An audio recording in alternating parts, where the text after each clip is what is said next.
Hello and good morning, everyone, and a very warm welcome to today's webinar, which kicks off the AI Standards Hub's involvement in BridgeAI.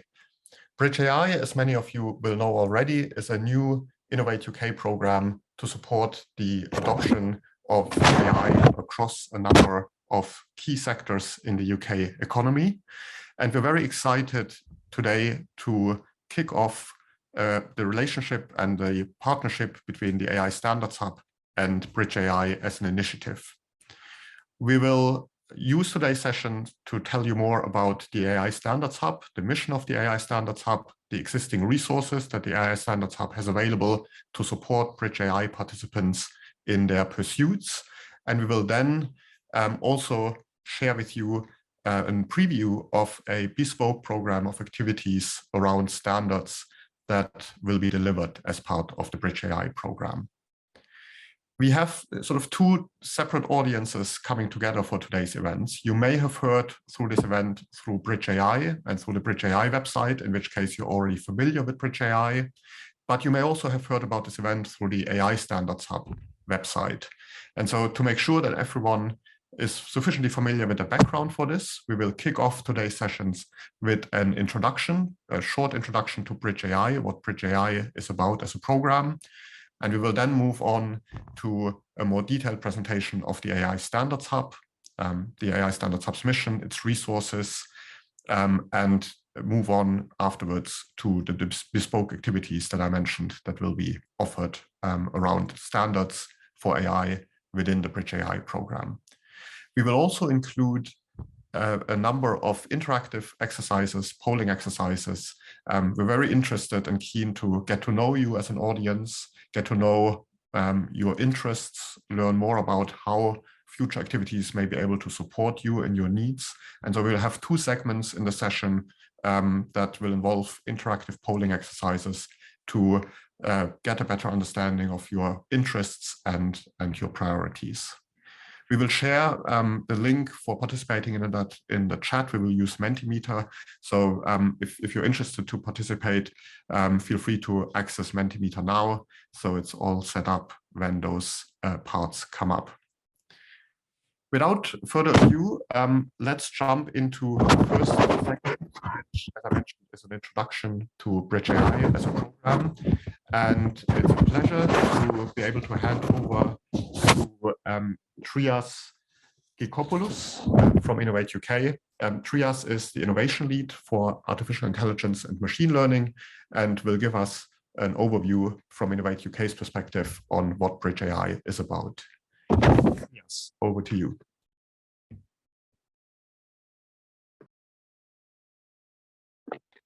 Thanks for the introduction, Florian, and good morning, everyone. My name is Trias. I'm an innovation lead in AI and ML at Innovate UK, and I wanted to give you a very brief introduction of the BridgeAI program and how we came into the inception of putting together. So in the UK, we have a very healthy and thriving AI ecosystem. There's a large number of startups operating in the area. There's a significant amount of investment into the space, both from the private and public sector. However, what we have identified is that there is a small market failure, if you like. There is an imbalance between both on the supply side and the demand side when it comes to artificial intelligence servicing different sectors within the UK. So, for example, on the supply side, we know that there are quite a lot of companies operating in marketing, advertising, and legal, for example. But there is a smaller amount of companies operating in sectors such as, for example, transport, agriculture, and supply chain management.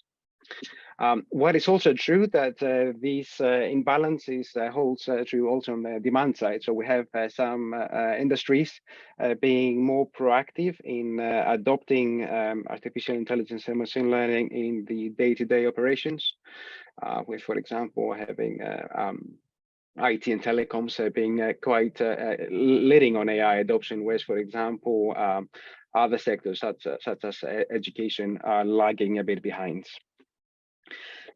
What we also know that there is a difference in the preference of how organizations of different size integrate AI and ML within their operations. So, for example, while medium-sized organizations tend to prefer to adopt via developing in-house, smaller organizations, smaller micro SMEs tend to be buying off-the-shelf solutions, which we have a slightly a variation in how large organizations acquire. So that kind of reflects the different needs also when we're looking at organizational size and how we can support the UK economy in adopting AI and ML.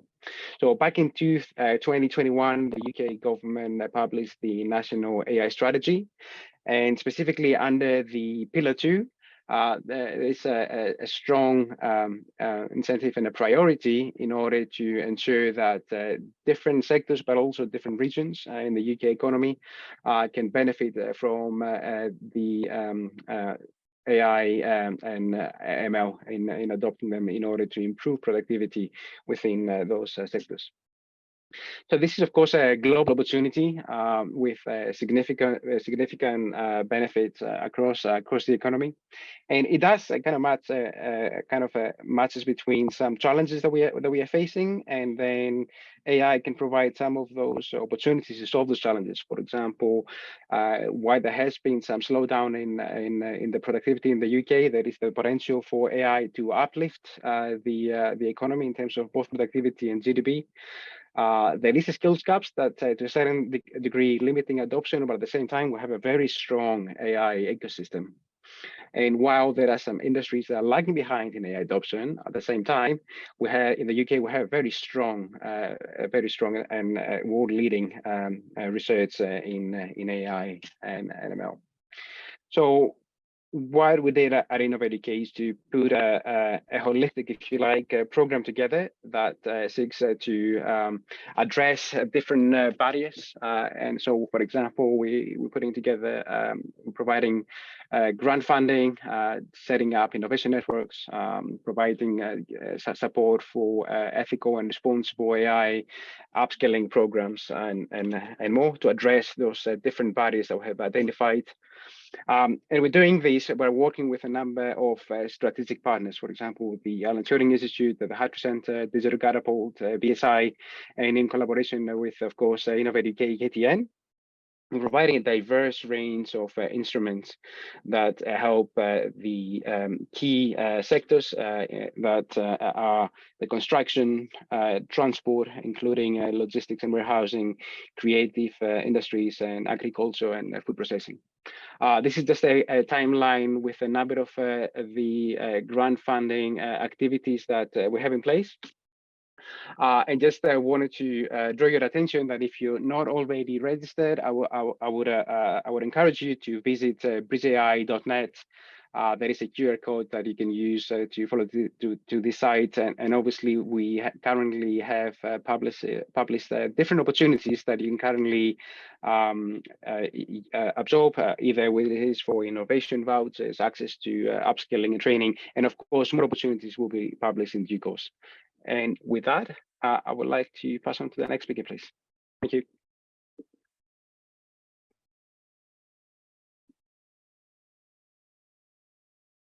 Thank you very much, Trias, for this introduction. And we will now move on, as mentioned, to an overview of the AI Standards Hub, which is an existing initiative that launched last October. We will cover the mission of the hub, the background, the objectives, and then go into more detail on the resources that the hub has developed so far, including the website that we've developed for the AI Standards Hub, and explore how those resources might be useful to BridgeAI participants in navigating the evolving space of AI standardization. It's a pleasure to be joined for this part by my two colleagues, Sandeep Bandari, Head of Digital Innovation at the National Physical Laboratory, and Peter Lee, Business Development and Consulting Manager at the British Standards Institution for Standard Services. Now, to kick off very briefly, the AI Standards Hub's mission in a nutshell is to advance responsible AI by unlocking the potential of standards as a governance tool and as innovation enablers. So we're thinking about the role of standards from these two angles. On the one hand, standards as enablers of appropriate risk management and other related governance aspects, but also the role of standards as a mechanism for speeding up innovation and speeding up adoption, which of course is a key consideration in the BridgeAI context.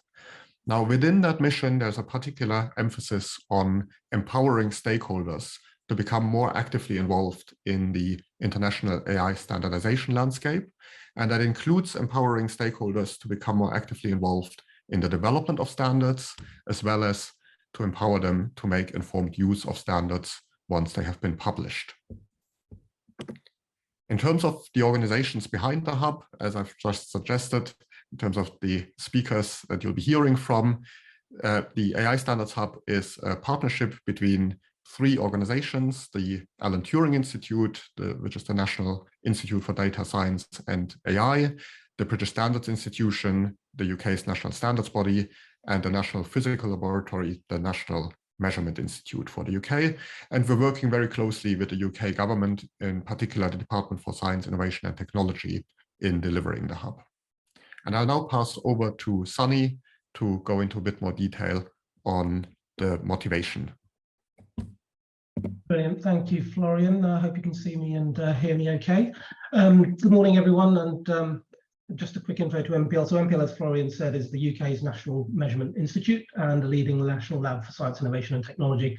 So since about 1900, MPL has been the highest point of reference for technical measurement standards and the UK's custodians of the internationally agreed system of units, such as the second, the volt and the amp. So our 1,200 plus scientists and staff work across the UK's industrial, academic and government communities, as well as with our sister organisations such as NIST in the US and PTB in Germany. Essentially about 98% of the world is covered through our metrology work. But however, we know that the world is not just physical, and some of the things we're working on and why we're partners in the AI Standards Hub is extending what we've been doing at MPL for the last 120 years into the digital world and provide reference points and technical measurement standards that enable confidence in the intelligent and effective use of data and AI.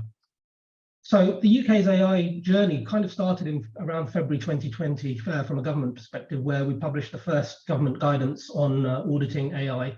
And this was quickly followed by guidance for explaining decisions made with AI, which was in May of 2020.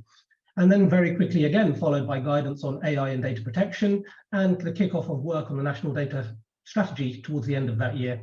So during 21, the next year, as Triash mentioned, we saw the National Data Strategy, and then also some algorithmic transparency standards, as well as the CDEI's Effective AI Assurance Roadmap at the end of that year. Moving forwards, middle of 2022, we saw the government's work on establishing a pro-innovation approach to regulating AI released, as well as the National AI Strategy Action Plan. And we move forward then to this year, where that pro-innovation white paper has been launched, as well as CDEI's portfolio of AI assurance techniques. That pro-innovation white paper, which came out in March of this year, set our, i.e. the UK's government proposals to regulate AI, and it had three core priorities. These were to drive innovation and growth, to strengthen our national position as a global leader in AI, and also increase public trust in AI. And a part of that, there were 5 key principles where regulators across sectors have to develop context-specific approaches to safety and security, to transparency and explainability, fairness, accountability and governance, contestability and redress. And of course, we've also got the AI Safety Summit coming up in the autumn of this year. So through these and many other policies, strategies and papers, standards have been proposed throughout them as a way to foster innovation and provide this approach to regulating AI to foster that innovation. So as the AI Standards Hub, clearly we focus on that last part, but standards do mean different things to different people.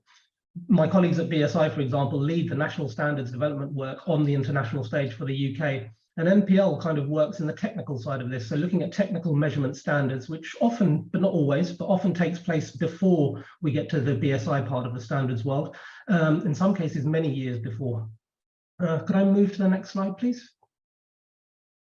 So to account for this, the first work we did as the AI Standards Hub partners were to set up various stakeholder groups, because lots of people have different views on AI. Lots of people have different parts of the ecosystem, either people that are developing it, deploying it, purchasing it, or even having it used on them.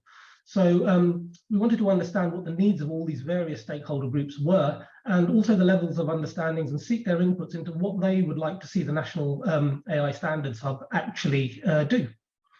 So you can see on the slide the various stakeholder groups that we worked with. And if we go back to the priorities in the pro-innovation white paper, one of them, number one, which was driving innovation and growth, I'm now going to hand over to my colleague Peter from BSI, who will go into the AI standards and their relevance to both innovators and businesses. Peter, over to you. Thanks very much, Sunny, and good morning, everyone. Delighted to be here representing the National Standards Body as part of this partnership on the AI Standards Hub. Can we have the next slide? Oh, no, sorry, no, this is my slide.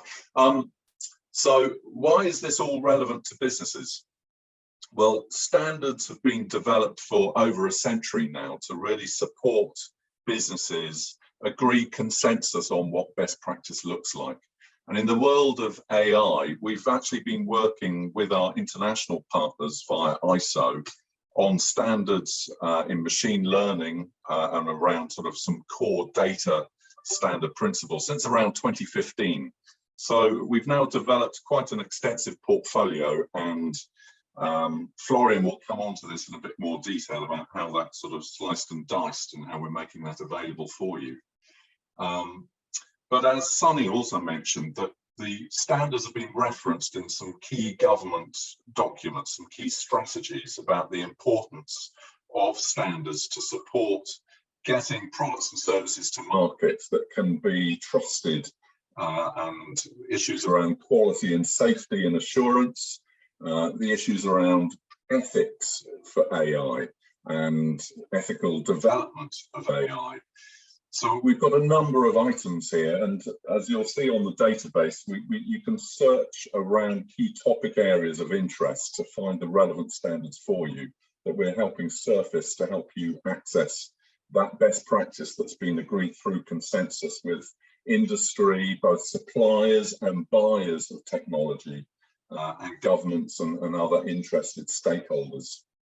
And this also sort of moves into the issue of certification, because once you use a standard, although you are benefiting from starting from really good practice, you often need to demonstrate in the supply chain that you are accredited against a standard. So you can have this third-party certification around standards. There's some very large management system standards out there that you may have heard of, like ISO 9001. We've got one specifically for AI management systems coming out this summer, hopefully in August, published by ISO 42001. And certification bodies are lining up to help accredit organizations against that standard when it's published. There will be a small gap between the two, and we have worked with certification bodies, and you'll find some references and webinars on our website all about that certification as well. Also, with the EU AI Act coming, for example, there are types of standards, designated and harmonized standards, that are referenced by regulations as a way of demonstrating your certification against a regulation. So they're often actually voluntary. Most standards start as voluntary standards agreed through consensus with businesses about what best practice looks like. And where there are a number of voluntary standards available, often governments look at that and say, well, actually, do we need to regulate? Because if businesses are all convening around common best practices, what is the need for regulation? And this is actually part of the UK's approach on light touch regulation and pro-innovation. And this is where we have a plethora of standards that are out there to provide guardrails about safe and secure AI. Could we move on to the next slide, please? So standards have been around, as I say, sort of for over 120 years. As the National Standards Body, we're really proud of the fact that a lot of the international standards, the majority of them, have a British origin. Now, why does that help? Well, actually, on international trade, it is enormously important. because if you can agree best practice, not only in the UK, but with your buyers, international buyers, then you've got your international market sorted for you. And that's really our drive on behalf of the UK, is to make sure that we are well represented internationally, that we've both influenced those international standards, but often generated them as well. And through the BridgeAI program that we'll come on to later, we're looking at identifying new areas for standardization around new areas of innovation in these emerging nascent markets. But these are typically the sorts of values you get from standards. Not only international trade, you can improve productivity, increase efficiency, reduce costs, and accelerate innovation. Some great opportunities for standards here, and as recognised by the Department for Business and Trade, it's core to our GDP going forwards, and Deloitte and other research organisations have also been looking at the opportunity for standardisation, and some of the papers referenced on Sunny's slides demonstrate the value for standardization to help deliver the fourth industrial revolution. Can I move on to the next slide, please? Because here are some statistics for you about some of the business benefits of standardization. So 78% of companies say that using standards has increased their annual turnover and productivity levels. I mean, productivity is really core here. If you want to get to market, don't just see standards as a blocker at the end, see them as a route to a market opportunity. They can help unlock innovation. 68% of companies say standards encourage innovation through diffusion of knowledge. And what does that mean? Well, rather than wait for your innovation to get to the market and then decide to sort of standardize it at the end, actually, if you bring in standards right at the outset with new innovations, you can help get consensus about your innovation before you bring it to market even, and that can help accelerate that sort of transition from the early TRL levels through to market acceptance and market adoption. But look here at some of the figures. £5.4 billion of additional UK exports per year can be attributed to standards.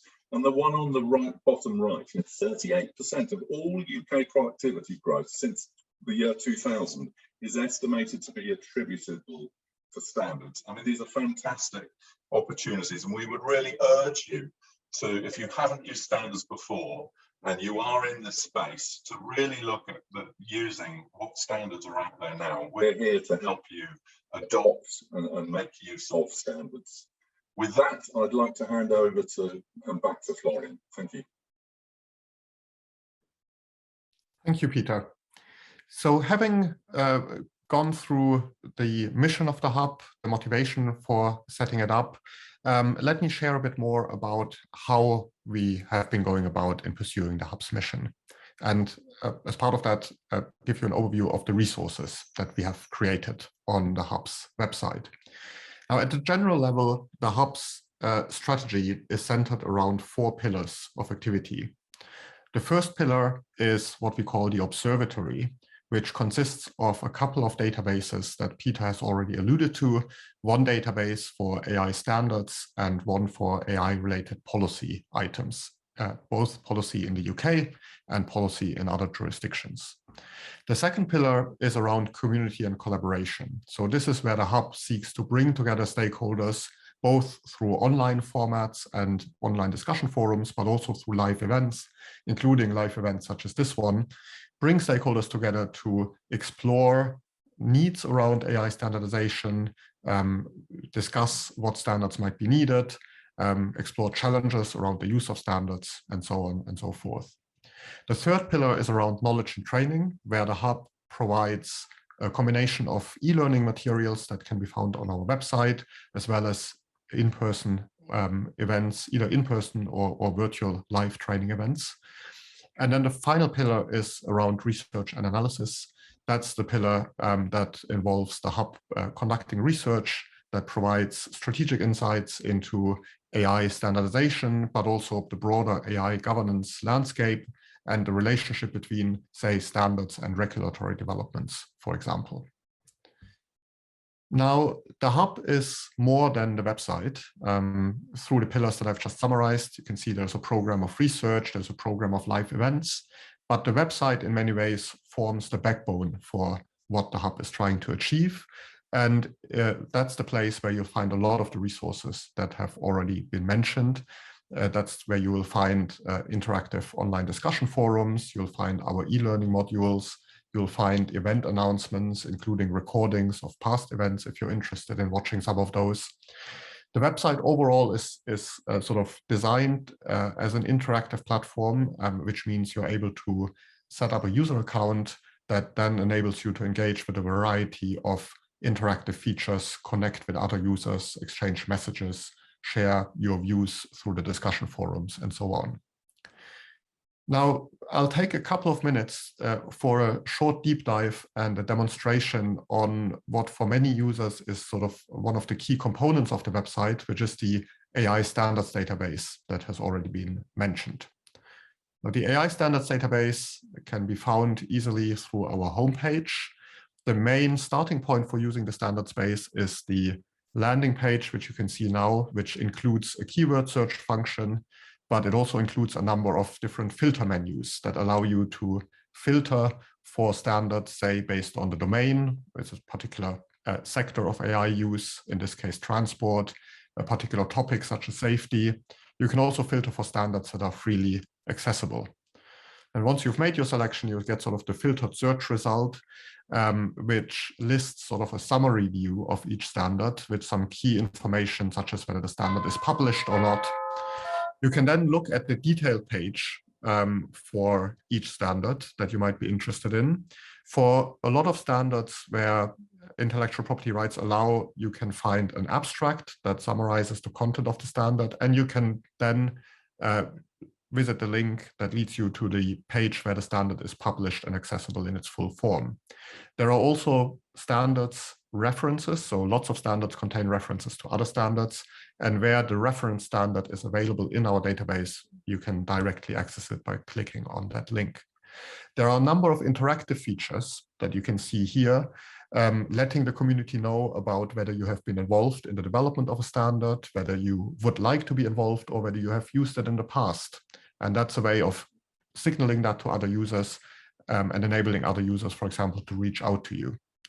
Other ways of sharing views about a standard is through the discussion forum, the discussion thread underneath each standard, and also the review function, where you can share a review based on your experience with that standard.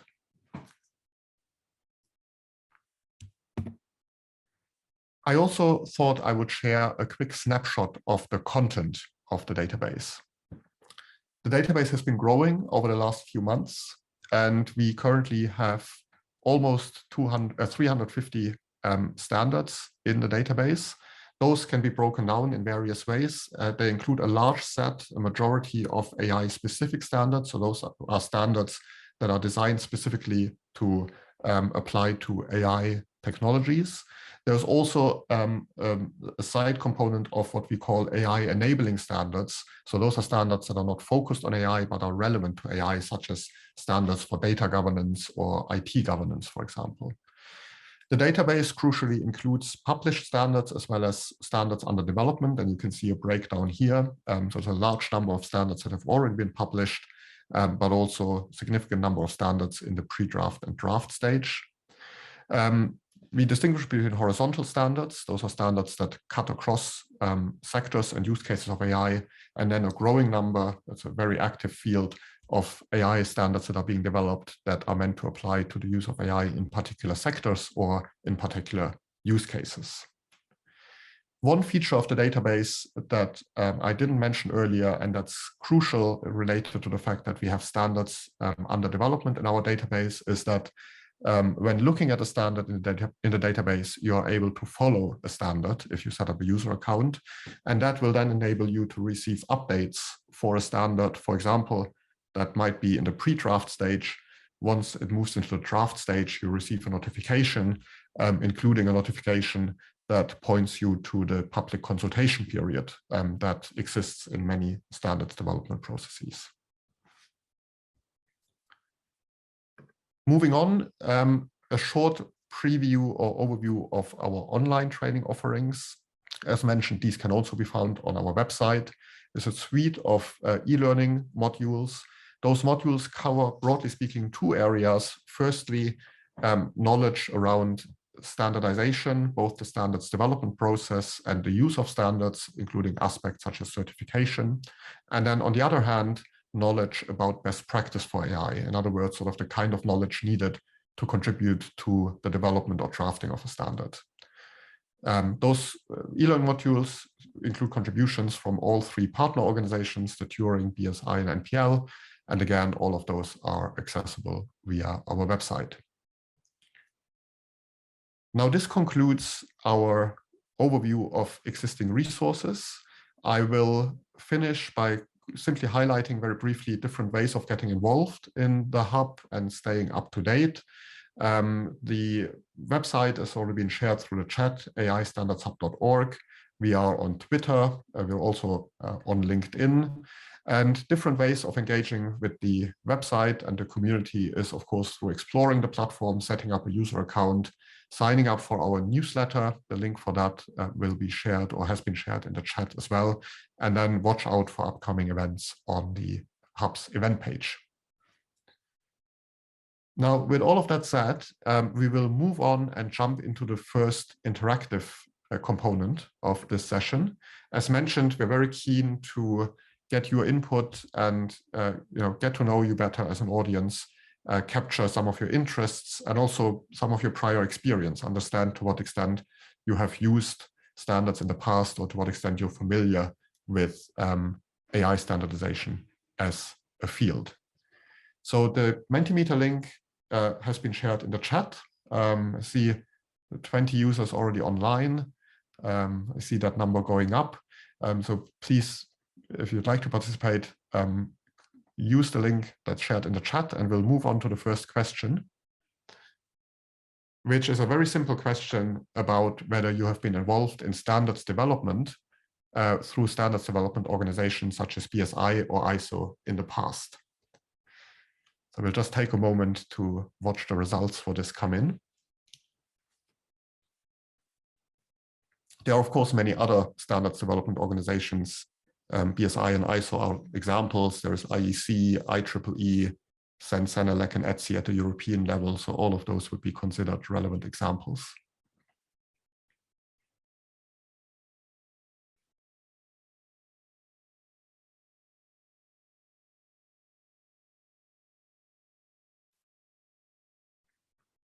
And I think we can see a fairly clear pattern emerging. Thank you for sharing those responses. So there's a clear majority of you who haven't been involved in standards development in the past, but there is a significant number of audience members who do have experience. I think that's really encouraging to see. On the one hand, the Hub mission is to support stakeholders who don't have experience. And we hope that for those of you who've answered no, you'll find some of our resources and activities going forward useful. But it's also great to see that some of you do have experience and there's some potential for learning across the community between those who have experience and those who may have less experience.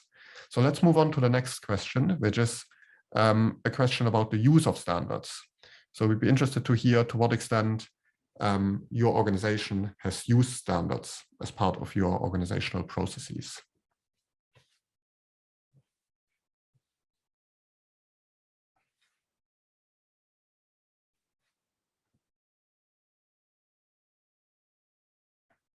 And that seems to be a much more balanced picture with an increasingly clear majority of those whose organizations have used standards in the past. Which is, I think, the kind of picture we would expect. Of course, there's a much larger range of organizations using standards as compared to organizations being actively involved in the development of standards. So that's a fairly clear finding. I think we got most answers captured. So thank you very much for sharing that. And a subsequent question for those of you who have used standards, we'd be very interested if you took a moment, if you're aware, to share with us which standards have been used. So those don't necessarily need to be AI-related standards. We're really interested to sort of, capture your broad experience with standards that may be relevant to your field.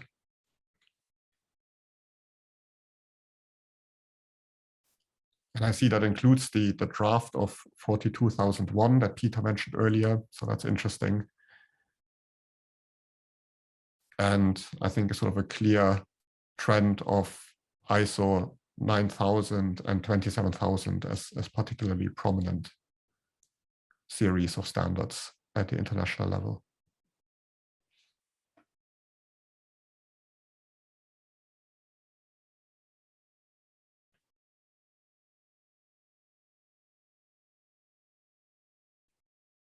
Just take a moment to wait for a few more responses.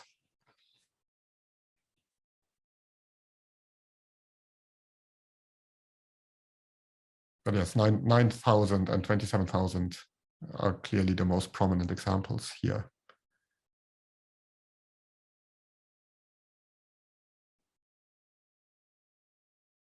Excellent, thank you very much. Let's move on to the next question, that's a very quick answer question. Based on your understanding of the space, how important do you think standards will be for your company's success with AI? So now moving on, from standards in general, think about the AI context. How important do you think this topic is for your organization?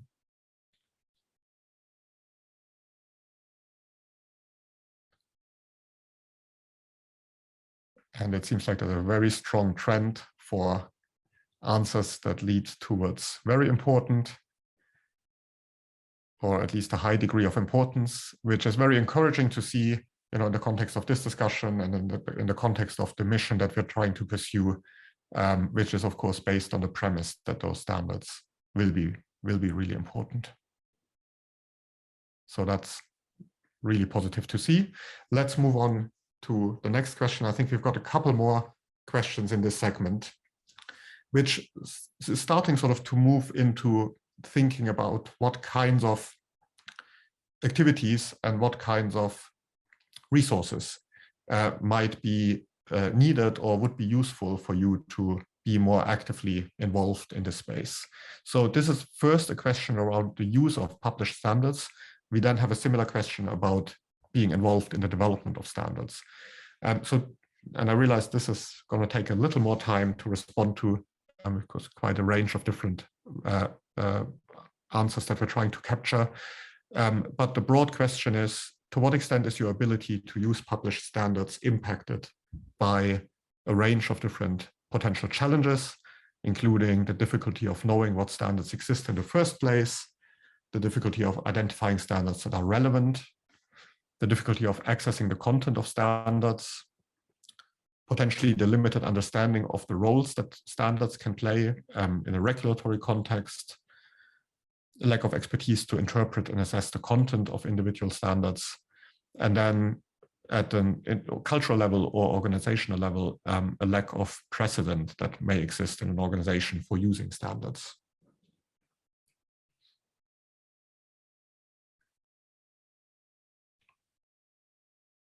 I think it's interesting to see that I think generally all of the answer options rank fairly highly, which again is positive to see in contrast or in comparison to the Standards Hub's mission, because we're very much trying to address all of these challenges through the resources and activities that we provide. It's also interesting to see, and I think in line with our prior experience, that difficulty knowing what standards exist and what standards are relevant are the leading challenges. And those are exactly the challenges that we're trying to address with the database that we built and the filter functions that we just demonstrated. So hopefully those will be useful. Let's move on to the next slide, please. As mentioned, that is a final question around standards development. So similar type of question in terms of what challenges you might experience or the kinds of factors that might limit your ability to be involved. To what extent is your ability to be involved in standards development impacted by the difficulty of knowing how to join the standards development process, limited priority of developing standards or being actively involved from your organization's point of view, difficulty accessing information on relevant committees, lack of expertise that is needed to be involved, or simply a lack of time due to competing responsibilities.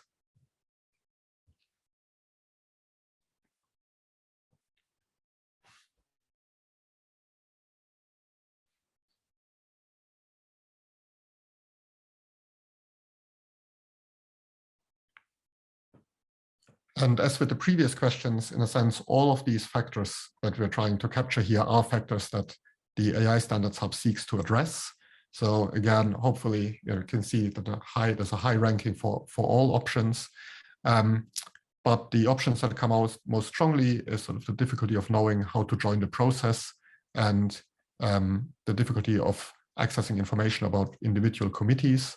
And those are certainly factors that some of our existing resources are also already directly addressing. There's a standards 101 or a standards at a glance section on the website that you might find helpful. For example, if you look at the standards database, you will also see for each standard in the database, including standards under development, what the relevant committee is, and can then sort of explore further how to get involved in that committee. So this concludes our first interactive section.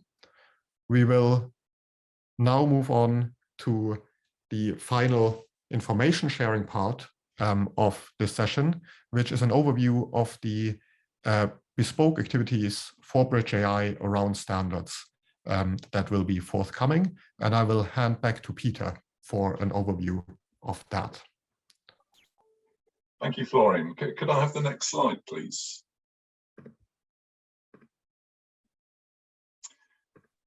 So I'm just going to give you a preview of the work that we're going to support the overall BridgeAI program on. This is sort of BSI led, but we're also bringing in partners such as the Turing on aspects of it. If I could have the next slide, please. So as Trias mentioned earlier, there are 4 thematic areas which are opportunities for sort of future growth for standards, for AI standards in industry. So the agriculture and food processing, creative industries, construction, transport and logistics. And this week, the BridgeAI have been holding workshops in Birmingham to start to understand the challenges in each of those sectors in a bit more detail, and to start to look at possible solutions that could meet those challenges. Well, as part of our program, we're going to deep dive into those 4 sectors even further.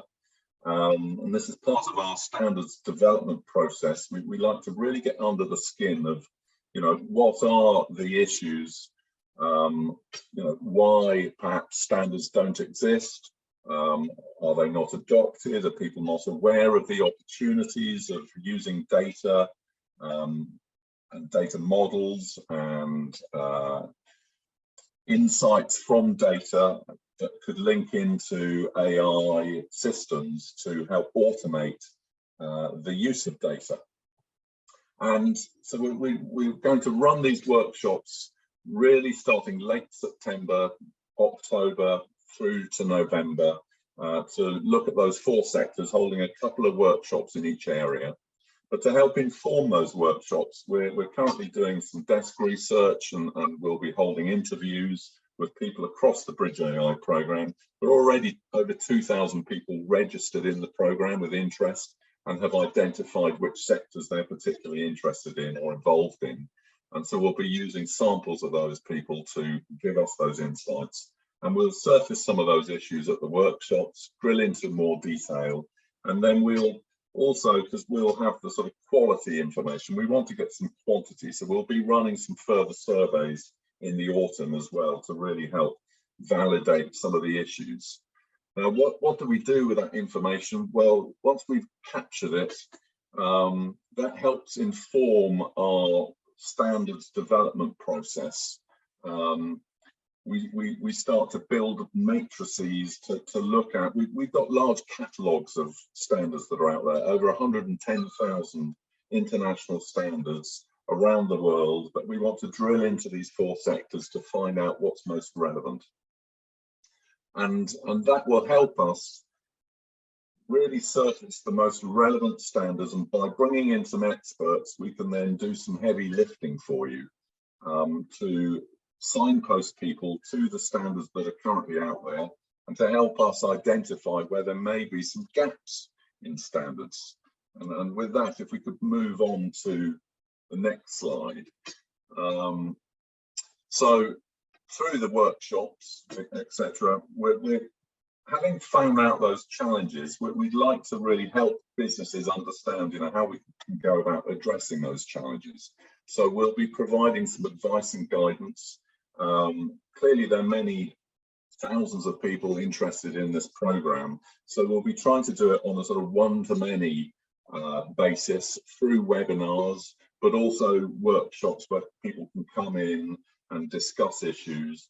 Maybe surgeries as well, where we can be open discussions, perhaps in those thematic areas where people can ask questions and we can provide advice. We can share other use cases and also capture use cases that we can then use to share information to people about, similar use cases and the relevant standards that we use by an organization and the benefits they've received by doing so.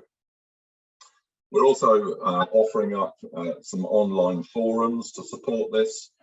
Some of this will be in the BridgeAI portal that will also be launched later this autumn. And via all of this process, when we surface the standards, and we're aiming to get to this, and you'll see on my next slide sort of what some of this might look like, but to align with the collaborative R&D grant awards that will be opened this autumn, but will be closed and awarded by April of next year, we'd like to surface these standards and help people access what's most relevant. So we understand they're going to be around 100 grant awards next year.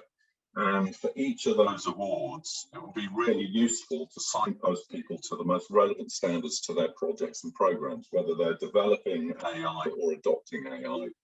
And thankfully, through Innovate UK and a program we have with them called Innovate UK Edge, anyone registered in the program will be able to have view-only access to standards, because standards do sit behind a firewall for the reasons of sort of how we produce them and manage the portfolio of standards that are out there. So there'll be a focused opportunity for people to ask questions, find and sort of self-serve to standards that are available, and that will come forward next year. The slides appear to have gone. Thank you. Yeah, just moving on to this slide. So the diagram on the right-hand side is an example of an interactive standards landscape. Now, this will help people start at the very high level, like sort of which sector they're in, drilling into the sort of top 10 to 20 standards that are most common in that sector, let's say about construction. If you are to develop an AI system on a construction site, what else do you need to really understand about the rules-based system where standards and regulations play? Health and safety standards. Let's say you're wanting to fly a drone across a construction site. You really need to know whether you're allowed to do that and how you can go about doing that, so that your AI solution really fits in with what's already understood as best practice in that area. And we'll be doing this using that needs analysis that I mentioned earlier and the matrix of standards to search on. We'll be looking at some of the gaps that are out there still within the standards portfolio that may need addressing, and we'll be working with experts to surface this back to the BridgeAI steering group to make decisions on, can we develop some standards in parallel to all those projects going forward in year 2 that would help them with their new innovations. And we will be updating that later in 2025 and 26. So we'll use the same methodology of making sure that we've been searching the right standards that are out there and to identify the gaps. And this is really to make sure, in the world of standards, you don't want to duplicate what someone else is producing elsewhere. So we have to go through this due diligence process. But we also need to make sure that the portfolio we're offering is relevant to businesses. And this is where we're really seeking input from you as a business community of where your needs are and where standards can help you get to market faster, quicker, and provide trusted AI solutions to your markets. With that, I am passing back to Florian. Thank you. Thank you very much, Peter. And we will now get to the final interactive part of the session. So having heard about the kinds of activities that we are planning going forward, we'd be interested to capture a bit more information and hear a bit more about the kinds of offerings that you would find particularly valuable, especially in the area around guidance and training. That's an area where we're keen to be led by your priorities. And so we will go back to Mentimeter and look at a set of questions, starting with, if we advance the slides to the next question, starting with this question. So it's a question about, first of all, your pre-existing knowledge in a number of different areas. And we'll then follow that up with a question of how much value you would see in additional training and guidance in each of those areas. So to begin with, it'd be great if you could share with us briefly, by responding to this poll, how would you assess your existing knowledge in each of these areas? So this includes knowledge about the process of developing standards, process of using standards, the standards landscape for AI, knowledge about methodological and technical aspects, best practice for the development and use of AI, and knowledge about AI governance.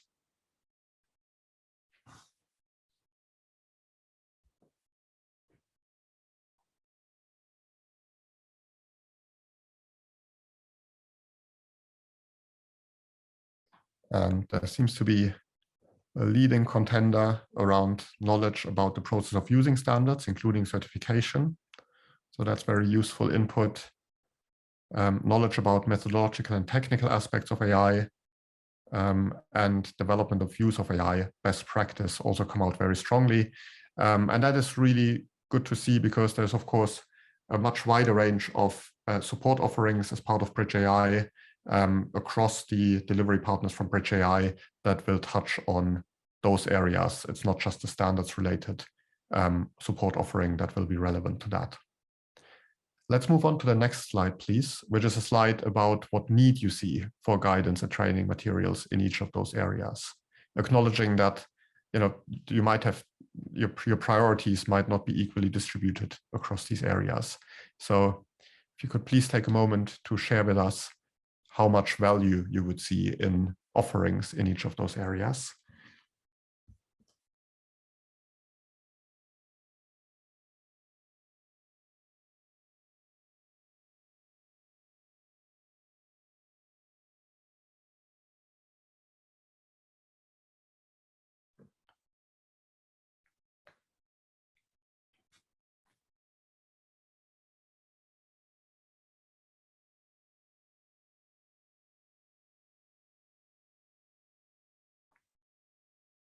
And a lot of those options come out very strongly, including general knowledge about AI governance, including regulation as the top contender, but also consistent with the previous answer, the process of using standards, knowledge about the landscape of AI standards, and technical aspects and best practice. So that is really, really valuable input. Thank you very much for that. In the interest of time, we'll move on to a question about the formats that you would be most interested in. So if you think about guidance and training formats, that might take a variety of forms. It'd be great to hear how likely you would be to engage with these different formats, such as online documents that you might be able to download from the website, online forums that might provide expert advice or access to expert advice, one-on-one advice from experts. And then when it comes to live training, in-person training versus online training sessions.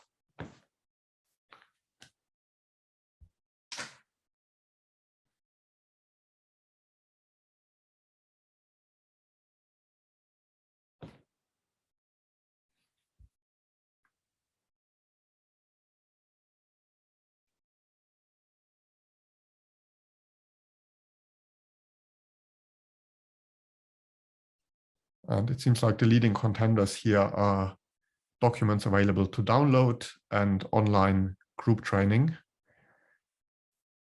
in relation to which sort of a renewed invitation to everyone to take a look at the materials that are already available on the AI Standards Hub website. You might find some of that useful already, and there will be additional materials coming in the months to come, as Peter mentioned earlier. So thank you for that. We will conclude with a final open-ended question that we will just leave on the screen as we wrap up. So please feel free to share with us any specific ideas you have, any thoughts on specific offerings you would like to see. Those can be across any of those 4 categories, but they can also go beyond that. And it'd be great if you try to be as specific as possible on sort of what topics you would like to see covered, and what questions you would like to see addressed, and what format that would ideally take in your view. We will just keep this on the screen. You will also be able to continue submitting responses for a bit after the end of this Zoom call. And with that in the background, I would just like to take a moment to thank you very much for joining us today. It was great to see that there's so much interest in this topic. Great to see that so many of you decided to join us this morning for this overview. In many ways, this is just sort of the starting point. As you will have seen through this presentation, this has been the kickoff sort of around the engagement on AI standards within BridgeAI. There's a lot more to come. In terms of staying in touch on what is to come, we will share announcements with anyone who has signed up to this event. Since we've captured your contact details, so if you have joined this event, we will inform you about future events, and we will also announce any relevant future events if they're BridgeAI related on the BridgeAI website, and then broader AI standards events that might be of interest to you through the AI Standards Hub website. So I'd encourage you to keep an eye on both of those websites, the BridgeAI event website and the AI Standards Hub website. We will also follow up with a short email after this, which will also provide you with a way to get in touch with us. I saw there were some questions in the Q&A in terms of sharing standards that might be missing. There's a specific mechanism for that on the website, which we will be able to share with you. But you'll also have a way to contact us via email with any further questions or suggestions. So on that note, thank you very much again for joining us, and hopefully see you again soon at one of our future events. Thank you, and have a good rest of the day.